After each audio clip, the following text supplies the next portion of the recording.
सो दोस्तों, आज की कहानी जो एक्सप्लेन करने जा रहे हैं उसका नाम है केव। तो कहानी की शुरुआत में हम एक आर्कियोलॉजिस्ट की टीम को देखते हैं जो अपने सामानों के साथ एक कीव की ओर बढ़ रही है। लेकिन तभी उनकी नजर ऊपर ऊंचाई पर बने एक चर्च पर पड़ती है जो काफी पुराना लग रहा था।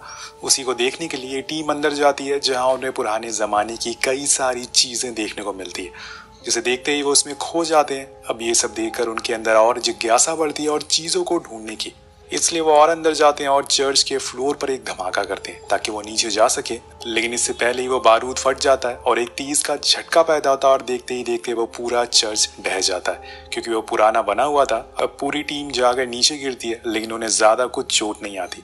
पर वहां उन्हें एक अजीब सी आवाज सुनाई देती है जो किसकी थी ये तो किसी को पता नहीं था, लेकिन इतना जरूर कह सकते हैं कि वो जरूर चर्च के गिरने से आ रही थी या फिर कुछ रहस्यमयी आवाजें हों, क्योंकि उस चर्च में बहुत सी पुरानी ग्रेव भी मौजूद थी।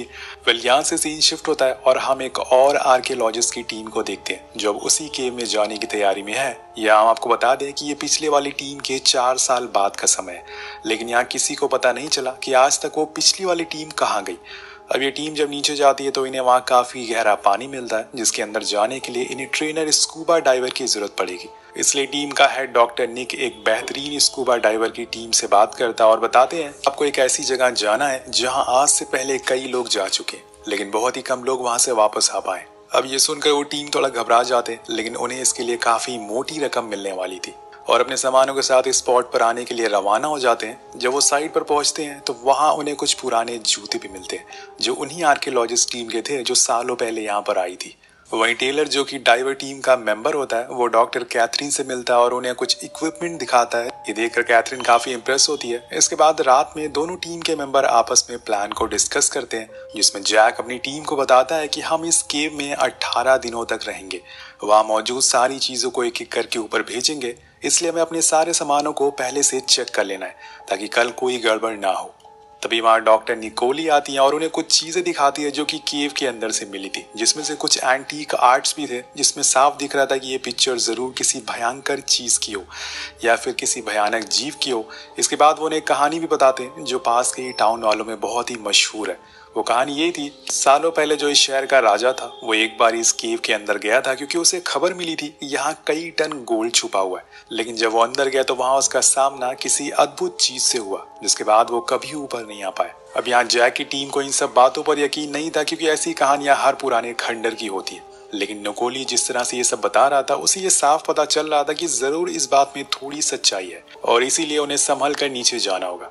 नेक्स्ट डे पूरी टीम एक एक करके नीचे जाने लगती, जहाँ हम पहली बार उस केव की पूरी इमेज देख पाते हैं जो भी ज्यादा विशाल और भयानक थी, क्योंकि वहाँ बहुत ही पुराने नुकीले चट्टानें थी और नीचे बहुत ही गहरा पानी था। इसके बाद वो सबसे पहले अपनी टीम मेट ब्रिक को पानी में जाने को कहते हैं ताकि वो जाकर पता लगा सके कि आखिर वहाँ क्या चल रहा है और अगर उसे कुछ मिले तो वो फौरन सभी को इस बारे में बता सके। अब वो नीचे पहुंच जाता है जहाँ पर उसे पहले तो कुछ खास दिखाई नहीं देता, लेकिन कुछ ही देर बाद उसे एक ड्राई जगह दिखती है जहाँ पर वहीं रुककर वो अपनी टीम से बात करने लगता है। उसी समय उसके पास फिश या फिर किसी तरह का एनिमल आता है जिसके साथ वो खेलने लगता है क्योंकि वो काफी सॉफ्ट था। अब ये सब उसकी टीम मेट भी देख रहे थे। इसके बाद वो उसे और अंदर जाने को कहते हैं। जब वो और थोड़ा अंदर जाता है तो उसे कुछ हलचल महसूस होती है। वो इस बारे में अपनी टीम को बताता भी है, लेकिन तभी वो अचानक से डर जाता है और उसी समय उसकी लाइन भी कट हो जाती है। सभी टीम मेंबर डर गए थे कि अचानक से उसके साथ क्या हुआ, इसलिए वो सभी से कहते हैं कि हमें एक साथ नीचे जाना चाहिए। लेकिन जैक एक दूसरे ड्राइवर को नीचे भेजता है ताकि वो ब्रिक्स के बारे में पता लगा सके, लेकिन टेलर अपने भाई से एक बार और कहता है कि सभी को नीचे जाना चाहिए, इसलिए वो उसकी बात मान लेते हैं और सभी पानी के नीचे थे। वो बीच में पड़ने वाली नायाब चीजों की फोटो भी क्लिक करते हैं और कुछ जो अनमोल चीजें मिलती हैं उन्हें अपने पास रख लेते हैं, जिसके कुछ देर बाद वो उस ड्राई जगह पहुंच जाते हैं जहां पर लास्ट बार ब्रिक से बात हुई थी। वहां उन्हें ब्रिक के सारे सामान भी मिलते हैं, लेकिन वो कहीं नहीं था। ऐसा लग रहा था कि जैसे वो उन सामानों को छोड़कर अपनी मर्जी से कहीं गया हो। वहां उन लोगों को पिछली आर्कियोलॉजिस्ट टीम मेंबर के भी सामान मिलते हैं जो कि अब सड़ चुके थे, लेकिन तभी स्ट्रट नाम का ड्राइवर एक कोने पर एक जानवर मरा हुआ मिलता है, जिसे देखकर वो डर जाता है और चिल्ला देता है, जिस वजह से वहां पर जो भी और जानवर थे वो उस पर हमला कर देते हैं। उसे पानी के नीचे ले जाते हैं जहां पर एक विशाल जानवर आकर उसके टैंक पर हमला कर देता है, जिससे कि वो फट जाता है और उसकी आवाज सुनकर टेलर फौरन उसके पास जाता है। लेकिन तब तक वो जानवर स्ट्रट को अपने साथ एक गुफा में ले जा चुका था, जिसके अंदर किसी इंसान का जाना असंभव था क्योंकि वो बहुत ही छोटी थी। अब टेलर अपनी टीम के पास आकर सभी को स्ट्रट के बारे में बताता है, जिसे सुनकर सभी शॉक में थे कि आखिर ये कैसे हो सकता है। ये केव जमीन के इतनी अंदर नीचे है और ऐसे में किसी जीव का यहाँ पल पाना बहुत ही मुश्किल है। इसके बाद वो लोग दोबारा से स्ट्रट को ढूंढने के लिए जाते हैं, लेकिन उन्हें पता चलता है कि अब वो रास्ता बंद हो चुका है, क्योंकि जब स्ट्रट का टैंक फटा तो एक झटका हुआ जिसकी वजह से ये सारे पत्थर नीचे गिर गए। मतलब स्ट्रट भी अब जा चुका है। सभी वापस अपने बेस पर आते हैं, जहाँ पर जैक उन्हें बताता है कि हमारे पास 18 दिनों का ही सामान है, उससे पहले हमें यहाँ से बाहर निकलना होगा वरना बहुत दिक्कत हो जाएगी। तो ब्रिक कहता है कि हम लोग अब यहाँ से आगे नहीं जा सकते क्योंकि यहाँ कोई जानवर है, उसी ने स्ट्रट पर भी हमला किया और क्या पता उसी ने आर्कियोलॉजिस्ट टीम को भी मारा हो। लेकिन जैक उसे शांत रहने को कहता है और वो डॉक्टर निकाई से भी इस बारे में पूछता है, लेकिन वो बड़ी धीमी आवाज में कहती है कि मैंने ऐसा कुछ आज तक कभी नहीं देखा। इसके बाद जैक और टॉप दोनों यहाँ से बाहर निकलने का रास्ता ढूंढने के लिए निकल जाते हैं, लेकिन अब यहाँ बेस में टेलर और ब्रिक के बीच में लड़ाई होना शुरू हो जाती है, क्योंकि उसका कहना था कि स्ट्रट की मौत उसी की वजह से हुई है, अगर वो उसके साथ रहता तो उससे कुछ नहीं होता। लेकिन तभी चार्ली आकर दोनों को रोक, जिसके बाद डॉक्टर निकोली उस मरे हुए जानवर को माइक्रोस्कोप पर देखते हैं। उधर जैक एक छोटी सी दरार के रास्ते से ऊपर जाता है, लेकिन तभी एक जीव उस पर हमला कर देता है, जिससे वो जैसे तैसे बचता है और फौरन अपनी टीम के पास आता है। वो अपनी पीठ पर चुभे हुए एक पंजे को अलग करता है जो कि उसी जीव का था, जिसे कैथरीन माइक्रोस्कोप से देखती है और उन्हें पता चलता है कि ये किसी किस्म का पैरासाइट है और इनका काम होता है मरे हुए इंसानों को खाना।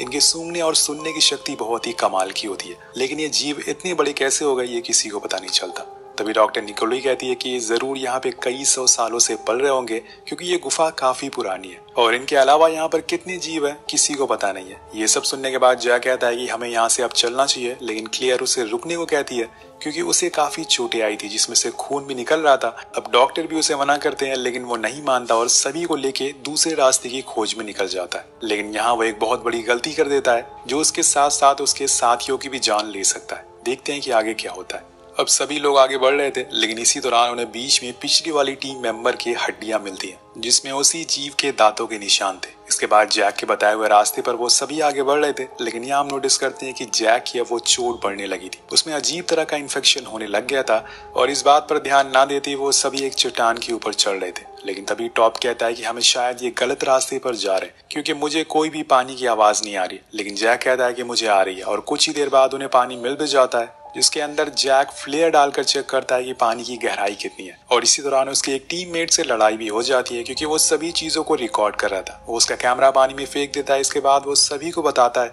कि नीचे पानी बह रहा है, इसलिए हम यहाँ पे कुछ देर आराम करेंगे, फिर नीचे जाएंगे जहाँ से हम बाहर निकल सकते हैं। लेकिन इसी दौरान जैक को कुछ अजीब से दौरे पड़ने लगते हैं और ये देखकर दूर बैठे उसके टीम मेंबर कहते हैं कि उन्हें जैक की फिक्र हो रही है। तो टॉप कहता है कि मैंने आज तक उसे इतने गुस्से में कभी नहीं देखा। और उन सभी की बातें जैक यहाँ दूर बैठा सुन रहा था। अब उसे इतनी दूर की आवाजें भी सुनाई देने लग गई थी। ऐसा इसलिए था क्योंकि उसे जीव ने सबसे पहले जैक के ऊपर हमला किया था और वो अभी तक जिंदा है। अब वो इन्फेक्शन उसके अंदर और फैलता जा रहा है, जिससे कि जैक की बॉडी में बदलाव आ रहे हैं। क्या जैक भी एक जीव बन जाएगा या फिर कुछ और? अब फिर से वो लोग आगे बढ़ते हैं, जहाँ पर उन्हें एक वाटरफॉल दिखाई देता है जो तेजी से नीचे गिर रहा था। जैक कहता है कि हमें इसमें कूदना है जिससे कि हम यहाँ से बाहर निकल सके, लेकिन कैथरीन कहती है कि ये रास्ता सही नहीं है, हमें नहीं पता कि ये झरना कहाँ जाता है, कहाँ पर खत्म होता है। पर जैक अपनी जिद पर अड़ा था और वो सबको वही करने को कहता है और एक एक करके सभी नीचे कूदते हैं। लेकिन कैथरीन का पैर कोई चीज पकड़ लेती है और वहीं टॉप पर सभी लोग नीचे आ जाते हैं। लेकिन कुछ समय के बाद कैथरीन भी नीचे पहुंच जाती है, पर उसी दौरान नीचे कैथरीन को कुछ महसूस होता है। वो टॉप से कहती है कि नीचे देखो कोई चीज है।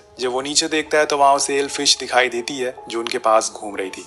उसी दौरान ऊपर से डॉक्टर भी गिर जाती है। अब सभी एक साथ थे, लेकिन तभी वहां जीव आ जाता है और वो डॉक्टर पर हमला कर देता है और उन्हें घसीटते हुए अपने साथ ले जाने लगता है। कैथरीन बहुत कोशिश करती है कि वो उन्हें बचा सके, कर नहीं पाती। यहाँ जैक उस जीव का पीछा भी करता है और देखता है वो डॉक्टर को मारकर फिर उसी केव में ले जा रहे। पर उसी दौरान उसकी नजर उस जीव के शरीर पर पड़ती है जहाँ एक टैटू बना था, जिसे ये साफ पता चल रहा था कि ये जीव किसी समय पे अगर इंसान हुआ करता था, क्योंकि ऐसे टैटू कोई जीव तो बना नहीं सकते। और क्या पता ये जीव पहले आए हुए टीम इंसान वाला हो और अब ये जीव में बदल गया हो। अब ये देखकर जैक बहुत डर जाता है, क्योंकि उसे इसी जीव ने काट रखा था। लेकिन वापस आकर वो ये बात किसी को नहीं बताता, फिर सभी को किनारे पर आने को कहता है, जहाँ पे कैथरीन उसे बहुत सुनाती है क्योंकि उसकी वजह से डॉक्टर की मौत हो गई। डॉक्टर ने मना किया था कि कोई गहराई में नहीं जाएगा, क्या पता उन्हें इस जीव के बारे में पहले से कोई जानकारी हो जो इन्हें बचा सके। वे एक जगह आकर ये बैठ जाते हैं जहाँ पर इन्हें सामने से पानी का तेज बहाव दिखता है और सभी उसके अंदर जाने लगते हैं। लेकिन जैक मना करता और कहता है कि हम सभी दीवार पर चढ़ेंगे और फिर वहां से दूसरी तरफ जाएंगे। कैथरीन टेलर से कहती है कि जैक ने अपना होश खो दिया है और वो टीम लीड करने की हालत में नहीं है,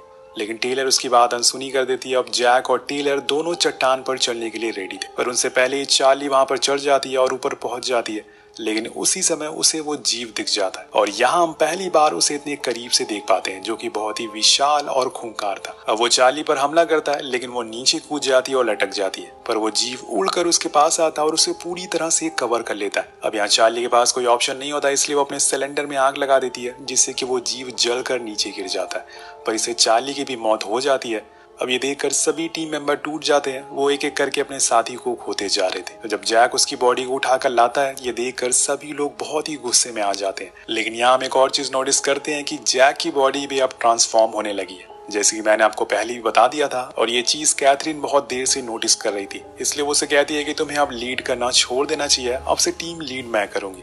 लेकिन ऐसा होता नहीं है। वो कहता है कि अगर तुम लोगों को अपनी जान बचानी है तो मेरे साथ चलना होगा। दोनों में बहस हो जाती है, जिसकी वजह से टीम टूट जाती है, दो ग्रुप में बंट जाती है। जैक, टेलर और टॉप एक टीम में थे और बचे हुए लोग कैथरीन की टीम में, जो उन्हें नीचे पानी के रास्ते से बाहर ले जाने लगती है। लेकिन यहाँ जैक अपनी टीम को चट्टानों के रास्ते से एक ऐसी जगह ले जाता है जहाँ पर हजारों की तादाद में कंकाल थे। ये वही जगह थी जहाँ पर सालों पहले इस गांव का राजा अपनी सेना के साथ आया था, लेकिन वो जीव से जीत नहीं पाया और कुछ लोगों ने इस केव को बंद कर दिया। पर आज ये फिर से खुल गई।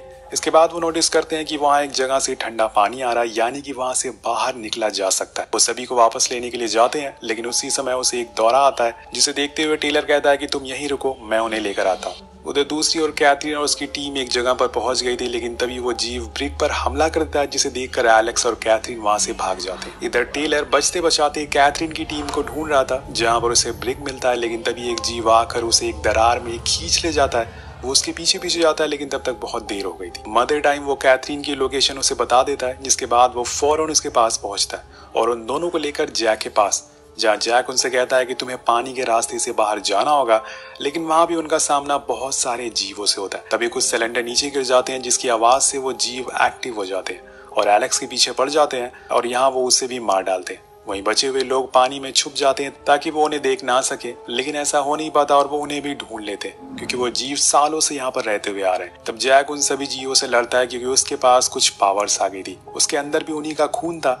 अब वो एक एक करके सभी को मार देता है और फिर वहां से जाने लगता है। लेकिन एक आखिरी जीव उस पर हमला कर देता है, तो वो सिलेंडर ब्लास्ट करके पानी में फेंक देता है और खुद उस जीव के साथ पानी में कूद जाता है और बूम, जिसके बाद पूरी केव ढहने लगती है। अब इधर बचे हुए लोग जो उसके बताए हुए रास्ते से एक नदी में आ जाते हैं और वहां से बाहर निकल जाते हैं। कहानी एक साल बाद आगे बढ़ती है, जहाँ पर टेलर और कैथरीन एक दूसरे से मिलते हैं। तो वो उसे कहता है कि मैं अपने भाई को बहुत मिस करता हूँ, लेकिन अगर वो यहाँ पर होता तब भी जिंदा नहीं रह पाता। तो वो कहती है कि ऐसा नहीं है, वो यहाँ भी जिंदा रह सकता। ये बोलकर वो उसे किस करती है और जाने लगती है, लेकिन उसी दौरान टेलर उसकी आंखें देख लेता है, जिससे उसे पता चल जाता है कि वो भी इन्फेक्टेड है। लेकिन यहाँ उसे एक और बात पर यकीन हो जाता है कि वो जीव के बाहर भी सरवाइव कर सकते हैं, जैसे कि कैथरीन रह रही है। क्या पता उसने अपनी एक फौज बना ली, और ये भी हो सकता है कि वो वापस केव में जाकर जैक को भी वापस ले आए। इसलिए वो कैथरीन को ढूंढने लगता है, लेकिन तभी वो गायब हो जाती है। अब इसके बाद क्या हुआ ये तो हमें इस कहानी के सेकंड पार्ट में देखने को मिलेगा, जिसके साथ ये कहानी यही खत्म हो जाती है। वेल, आपको ये कहानी कैसी लगी नीचे कमेंट करके जरूर बताएगा।